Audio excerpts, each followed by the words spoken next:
لائیں, کہیں کہ ہمارا رب اللہ ہے, پھر اس پر جم جائیں. ان پر فرشتوں کا نزول ہوتا ہے. نہ کوئی غم کرو نہ خوف, خوشیاں مناؤ جنت کی جس کا تم سے وعدہ کیا گیا تھا. اللہ کی ربوبیت پر اطمینان جب انسان کو ہو جاتا, میرا رب اللہ ہے, ربی اللہ, انسان کے لیے نہ کوئی کھٹکا, نہ کوئی خطرہ, نہ کوئی خوف, نہ کوئی حزن. جو کچھ ہو رہا ہے کس کے اذن سے ہو رہا ہے؟ اللہ کے اذن سے. اللہ کے اذن کے بغیر پتہ تک نہیں ہلتا. یہ کوئی اندھا بہرا مادہ نہیں ہے جس سے مجھے کوئی خوف ہو. اندھا بھینسا چلا رہا ہو اس سے تو ڈرنے کا ہر انسان کو ڈرنا چاہیے, نہ معلوم کس کو ٹکر مار دے.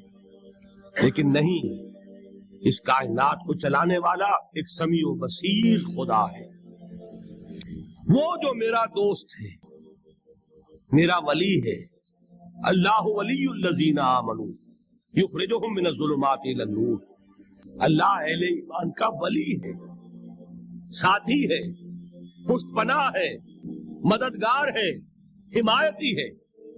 بتائیے جسے یقین ہو جائے کہ اللہ میرا مددگار, اللہ میرا محافظ, اللہ میرا پشت پناہ, اللہ میرا حمایتی, اس کے لیے کوئی خوف ہوگا؟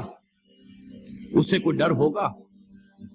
میں مثال دیا کرتا ہوں ایک بہت سادہ, پنجاب کے دیہات کی. تو بڑا چودھری ہے اور کوئی غریب کسان ہے. اس غریب کسان کے جانوروں کو ہر وقت اندیشہ ہوگا چوری کا. کوئی میری بھینس کھول کر نہ لے جائے, کوئی میرا بیل کھول کر نہ لے جائے.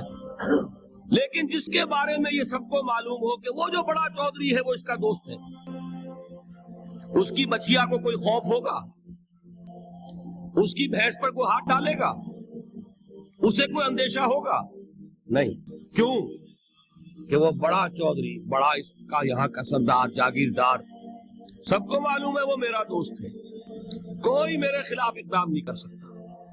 اس دنیا میں یہ چھوٹی سی بات اگر آپ کے دلی اطمینان اور سکون کا باعث بن سکتی ہے تو ذرا تصور کیجئے.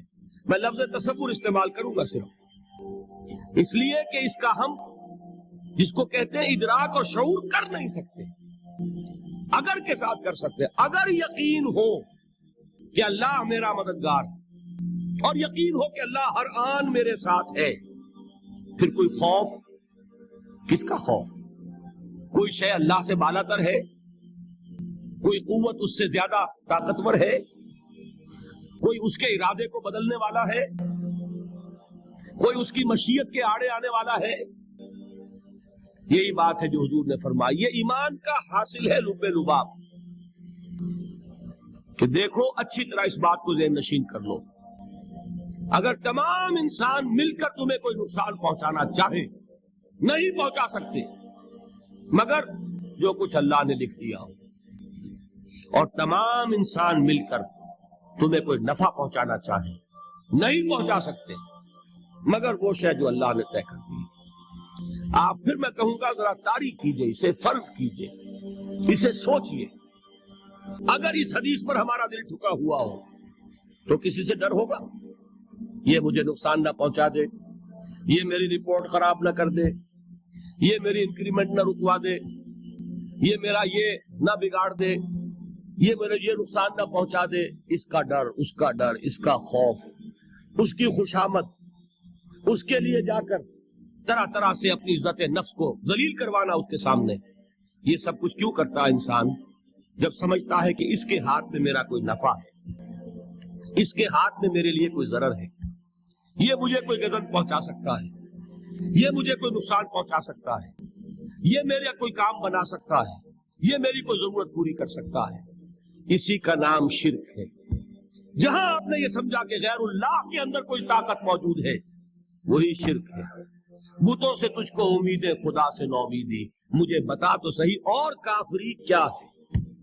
شرک تو یہ ہے جس پر بھی تمہیں یہ خیال ہے کلمہ ہے, یہ کلمہ سوم لا حول ولا قوت الا باللہ.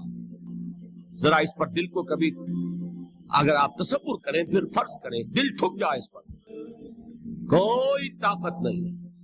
یہی بات تھی جو شیخ عبد القادر جیلانی رحمۃ اللہ علیہ نے اپنی وصیت میں اپنے بچے سے کہی. 11ویں دینے والے ہیں، لیکن حضرت شیخ عبد القادر جیلانی کی وصیت اور تعلیمات کو کتنے لوگ ہیں تو جانتے ہو؟ یہ جن مقامات تک پہنچے ہیں وہ کس چیز کی بدولت پہنچے ہیں؟ انہوں نے جو پیغام دیا وہ کیا تھا؟ اے میرے بچے، جس طریقے سے قرآن مجید میں حضرت لقمان کی نصیحتیں جو ہے نقل کر دی گئی ہیں، میں یہ عرض کروں گا بالفرض اگر قرآن حضرت عبد القادر جیلانی کے بعد نازل ہوا ہوتا تو شیخ عبد القادر کی یہ نصیحتیں بھی قرآن میں درج ہوتی. اتنی اونچی نصیحتیں ہیں. اے میرے بچے، اس حقیقت کو ذہن نشین کر لے، لا فاعل فی الحقیقت ولا مؤثر الا اللہ. اس کائنات میں نہ کوئی فاعل حقیقی ہے نہ مؤثر حقیقی ہے سوائے اللہ. کسی شے میں کوئی تاثیر نہیں اگر اللہ نہ چاہے. آگ جلا نہیں سکتی اگر اللہ نہ چاہے. پانی ڈبو نہیں سکتا اگر اللہ نہ چاہے. زہر ہلاک نہیں کر سکتا اگر اللہ نہ چاہے. کوئی چیز فائدہ نہیں پہنچا سکتی اگر اللہ نہ چاہے. تو در در پہ کیوں سر جھکاتے ہو؟ در در پر کیوں جبیں سائی کرتے ہو؟ سب کے سامنے کیوں ہاتھ پھیلاتے ہو؟ ایک اللہ سے مانگو. ایک اللہ کے سامنے زمین پر اپنی جبین رکھو. لا فاعل فی الحقیقت ولا مؤثر الا اللہ. نظر آتا ہے ہمیں کہ پانی پیاس بجھا دیتا ہے. پیاس بجھانے کی صلاحیت پانی میں نہیں ہے، اللہ کے اذن سے. کھانا بھوک مٹا دیتا ہے، بھوک مٹانے کی صلاحیت کھانے میں نہیں ہے، اذن رب میں. دیکھیے یہی یقین تھا. حضرت موسیٰ علیہ السلام کا واقعہ یاد کیجئے. سامنے سمندر آ گیا ہے، قوم دیکھتی ہے پیچھے کہ گرد و غبار کا طوفان ہے. معلوم ہوا کہ فرعون اپنے لشکر سمیت آ گیا. لشکر جب چلتا تھا تیز رفتاری کے ساتھ تو گرد و غبار کا جو طوفان اٹھتا تھا اس کا تصور کیجیے. اور لمحہ بلمحہ وہ قریب آ رہا ہے. پوری قوم نے کیا کہا؟ اے موسیٰ انا لمدرکون، اے موسیٰ ہم کو پکڑے گئے. قرآن مجید میں تو یہاں وہ باتیں نہیں لکھی ہے، لیکن تورات میں یہ درج ہے کہ بنی اسرائیل جھگڑنے لگے، دست و گریبان ہو گئے موسیٰ کے ساتھ. موسیٰ ہمیں یہاں مروایا لا کر، اس سے تو ہم ہی بہتر تھے. وہاں کھانے کو ملتا تھا، زندگی تو تھی، بیگار ہم کر رہے تھے، موت تو نہیں تھی. اب جو کچھ ہوگا اس کا تصور کرو، جس طریقے سے ہمارے ٹکڑے اڑائے جائیں گے. تو لڑ رہے ہیں حضرت موسیٰ علیہ السلام سے. یہ تورات کی تفصیل ہے. قرآن میں صرف اتنا آیا ہے، پریشان ہو کر انہوں نے کہا انا لمدرکون، موسیٰ ہم تو پکڑے گئے. اس وقت موسیٰ کا جواب کیا ہے؟ کلا ان معی ربی سیہدین. نہیں، میرے ساتھ میرا رب ہے، وہ راستہ دے گا. بتائیے کہاں راستہ نظر آ رہا ہے؟ یہ ہے ایمان بالغیب. راستہ نظر نہ آئے تب اللہ پر یقین ایمان ہے. جیب میں پیسے ہوں اور تب دل کو اطمینان ہے تو ایمان کس پر ہوا؟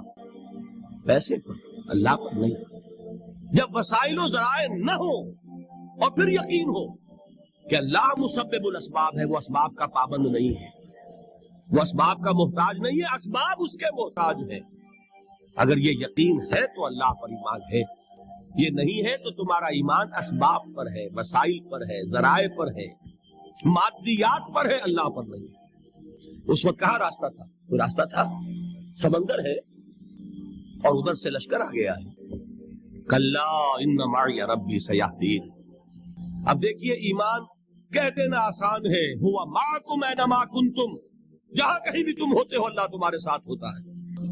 لیکن اس کا یقین قائم ہو جائے تو زمین و آسمان کا فرق واقع ہو جائے.